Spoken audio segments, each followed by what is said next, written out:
सर्वदा सेव्य दादाजी श्री गोकुलनाथ प्रभु चरण शरण अनुरक्त समस्त सेवक वैष्णव वृंद આજે શ્રી હરિદિવસના અનેક અનેક આશીર્વાદ અને શુભેચ્છાઓ।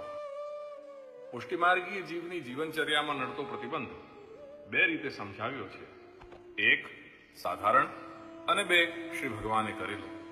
તેમાં દૈનંદિન જીવન અને જીવનયાત્રાના વચ્ચે નડતર રૂપ બનતા સમસ્ત સાધારણ પ્રતિબંધોને વિવેક અને બુદ્ધિની ચતુરતાથી દૂર કરવા જોઈએ। આ સાધારણ પ્રતિબંધકો અનેક હોવાના કારણે તે ગણવા જતા ખૂબ જ વિસ્તાર થાય, તેથી આવા અનેકાનેક પ્રતિબંધોને તેનાથી થતી અસરથી ઓળખી કાઢવા જોઈએ। એટલે કે આપણું સમસ્ત વ્યવહાર તંત્ર જ્યાં જ્યાં સેવા અને કથામાં બાધક બનતું હોય તેના બાધકપણાથી આ સાધારણ પ્રતિબંધકોની પીછાણ કરી લેવી જોઈએ અને વિવેકપૂર્વક બુદ્ધિની કુશળતાથી તેના યોગ્ય સમાધાન મેળવી પોતાના અલૌકિક જીવનમાંથી નડતર બનતી બાધાઓને બનતા પ્રયાસે અને બનતી ત્વરાએ દૂર કરી દેવી જોઈએ।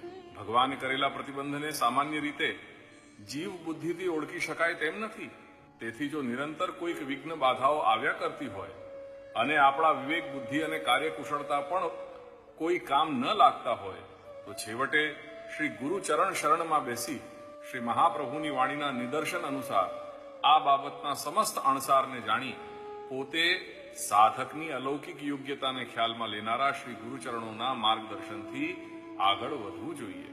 શ્રી મહાપ્રભુ એવી જ રીતે ભોગના પણ બે પાસા બતાવે છે, પહેલો અલૌકિક ભોગ અને બીજો લૌકિક ભોગ।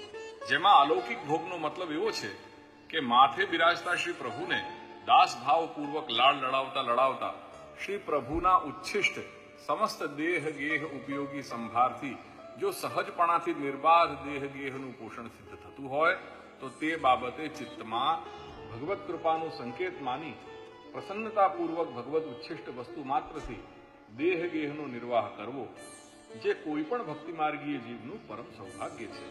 તેથી શ્રી ગોકુલનાથ પ્રભુચરણ શરણ અનુરક્ત સમસ્ત સેવક વૈષ્ણવજન આવો આગળ લૌકિક ભોગની સમજૂતી મેળવી લઈએ।